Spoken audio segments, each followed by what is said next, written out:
Professions High School. I'm a chemistry teacher and the head of the science department. Gruber teaches physics and science research at Eastchester High School. And this is Dvora. She teaches physics and Math A at the New York City Museum School.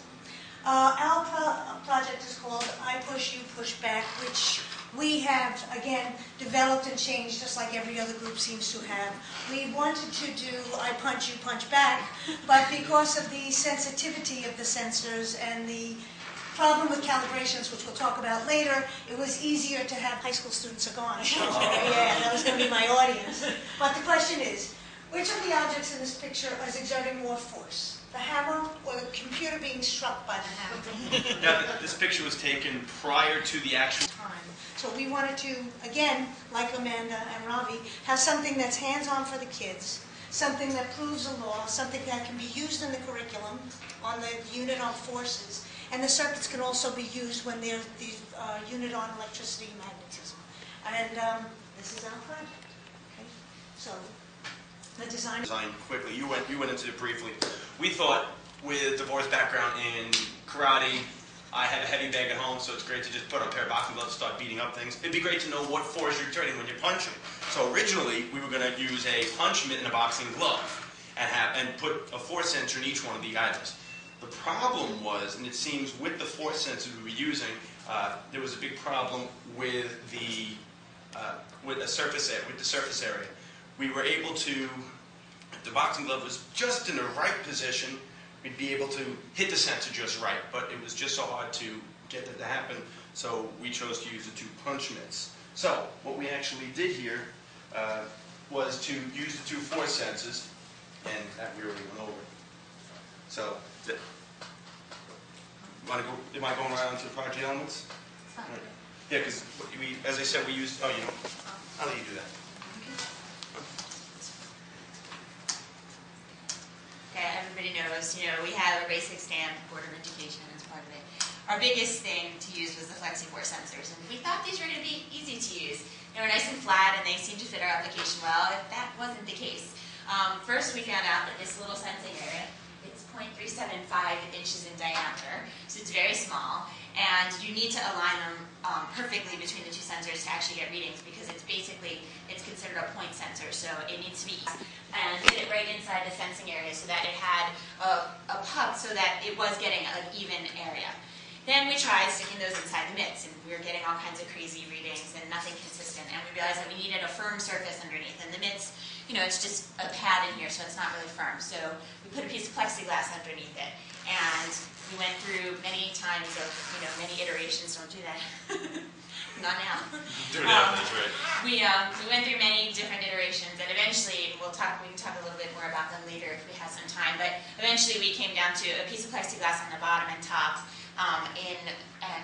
when they're compressed, that actually allows the force to be over a slightly wider area, because the puck is like, this big, so our plexiglass pieces are about 2.5 inches square, and this way it's over a little bit of a wider area, and it allows the sensors to get more readings that are more in line and more usual all of the time.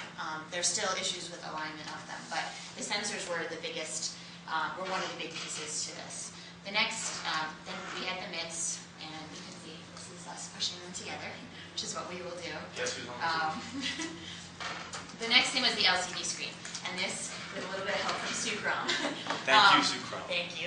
We had two purposes, but it does actually tell us something when we're using the 9-volt battery. So also here we have a little video, but instead we'll do a live demonstration. So we have our reading right now is saying waiting for push. Okay, our LED screen, it says waiting for push. Once that message comes up, then once that message finishes printing, then we're ready for them to go ahead and push. We need to tell them to line up the pads relatively even to each other and push. And then for the output, you get, in this case, it says error, push harder. So if they don't push hard enough, there's a limit on the calibration curves. They only work within a certain range. So it tells them to push harder, and then it resets itself. And you might want to, if you're going to do this demonstration at your class, put the students and yourself in front, so you don't have to do what I'm doing right now and keep checking every time. I can't walk down to it. I know that.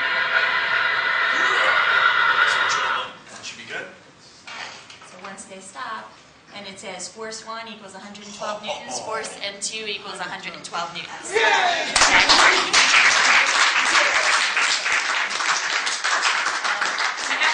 We have another error message in there for if the sensors are misaligned, because often if the pads are not aligned properly, now once it hits here, it hits the end of the program, and we need to restart, hit the reset button to restart it so that the students can take a reading. We wanted to if there's explain what. Yeah, if there's an error, then the program automatically gives them a second to read the error message, tells them which error it is, and goes back to the beginning, so they don't have to hit reset every time there's an error in the situation. But if the sensors are not aligned well, and they don't get good even readings, then the readings are too far apart from each other, then it gives an error, sensors misaligned. So it tells the students, to some extent, what's wrong with what they did so that they can correct it the next time around and keep going until they're done with it. This is what our circuit looks like and the different parts. You want to point over there? Well, we originally, when I had first set up the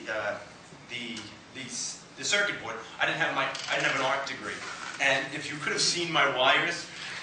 Spaghetti? It was spaghetti. It was really good. I'm part Italian, so that was okay. But then Dvora goes, see, this is where engineering and an art degree really help. And Dvora sat and showed me how to actually wire a circuit so it looks nice. So actually, this was half done by her. She did this part. And can you believe I did that part? It was pretty neat. You couldn't tell, could you? But yeah, we actually both did separate parts. Even though... Denise did the LED part. Yes. These did the LED part. And this one was done, we don't know by whom. So anyway, so you want to point over this? So we got the LCD section, which was required the most right. It was pin 0 through 7 minus pin 1. Pin 1 wasn't in there. And then we put 10 and 11. We put the flexible sensor using an RC time circuit. And the LED we didn't put into any pins. We just wired it directly to the DC and the voltage regulator, but didn't have to go through any pin. This way, as soon as the thing turned on, it automatically went. The LED went right on. Okay, I kind of talked about the program logic already. Basically, the force sensors use RC time readings. We set up an RC time circuit, and we're getting RC time readings. So it's a little bit difficult because it's constantly changing. It doesn't stay a steady number, even when you're putting a steady amount of force on it. And we used a Newton scale and all kinds of machinations to calibrate it in the final time. So what we did is that we assumed the minimum RC time is the maximum force. And we figure when you first push, that's going to be your maximum force. So that's what we asked the program to keep, was the maximum RC, or the minimum RC time value, which is the maximum amount of force output. And that seems to give us, it's consistent, and that's since the way that the kids are pushing, that's going to be the hardest push anyway. That was what we wanted them to get out from it. We then had to go through the calibrations to get it to go from RC time into Newton reading. And so actually the first ones, we were using these books that you guys have seen here. We made great use of these PhD books. We measured the weights and we tried to balance them, and we were having all kinds of problems. And finally, what worked the best was we brought in a Newton spring scale, and we used that to calibrate. And so it was a straight calibration from newtons. We didn't have to go pounds to newtons and all the other steps. And it actually gave us much better results and has given us much better consistency throughout as well.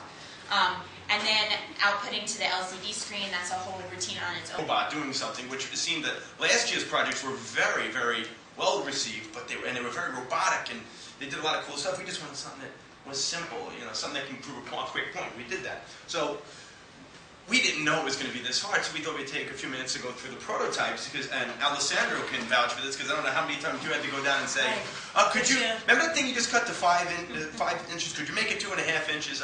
We need something, we don't want the aluminum now, we want the copper, we need a little thicker metal or thinner plexiglass. So prototype 1, all we did was, and now we're going to open it, should be okay. Just the original thing to show you, here is your FlexiForce sensor. Right? And this is actually looking at the last one, prototype 5. We used 1/8 inch plexiglass, one piece on top, one piece on the bottom. We routed out the foam because without the foam routed out, when we closed this up, the foam, the outer casing would push down the sensor and give it a minimal reading, enough that this would say push harder. And it would trigger the program to just keep resetting itself and going back to waiting for push. So we routed that out. Now we go back to the original prototype. The original prototype did not have the plastic. It just had the sensor in the puck. The problem was then you had the compression. We did that, and then we got a reliable calibration. Now, that was perfect. That one trial we showed you, 112 newtons, 112 newtons. Yeah, it'd be great if it did that every time, but unfortunately, it doesn't do that. because we did 20 random trials performed by 2 people, we found that the average distance was 2 newtons. So on any given time, and it was probably a standard deviation of about 0.5. So it was anywhere from 0 difference to 4, most of them being around 1 to 2 Newton difference. 3 readings showed the sensors were misaligned, and there was no difference between which sensor actually read higher. One sensor, MIT 1 would read higher, and MIT 2 would read higher. And you're probably wondering how we know that. Well, we labeled this one MIT 2 and this one MIT 1. We figured that'd be a good idea just to keep track of them. Now, then we tried, we thought, now, if you wanted to do it by yourself, you didn't want to get the kids involved because you have a couple of crazy kids that would start beating each other in the head, and it's a different type of classroom situation, which can happen. Then we said you can do this together, just one person doing themselves. One person doing it themselves obviously has a better job lining them up. And we did find a slight difference with 20 random trials there. The average distance went down, the average difference between the force readings went down to 1.5 newtons. So there were more times that it said, the same force reading. There was only one reading that showed sensors misaligned. But then we found out when you put bigger hands and you put them into this, it really pulled on the outside casing, so you get a couple of readings where it said push harder, because it's getting a reading from the casing pushing down. So that leads to some conclusions. What did we get out of that? Well, first of all, difference in force readings were due to a couple of reasons. One was the improper alignment of the sensors, and the other was the calibration curve. It was assumed linear over a short range, 30 to 120 newtons. If you actually looked at it, it really wasn't.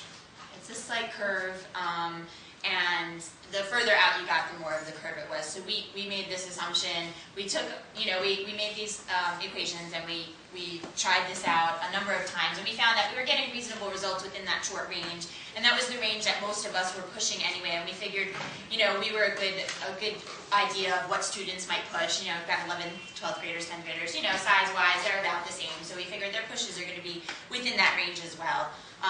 And we did get unexpected levels of drift and hysteresis from the sensors themselves. It says that they're low drift and low hysteresis, but maybe low compared to other sensors. But they were higher than what we expected to find when we were working with this.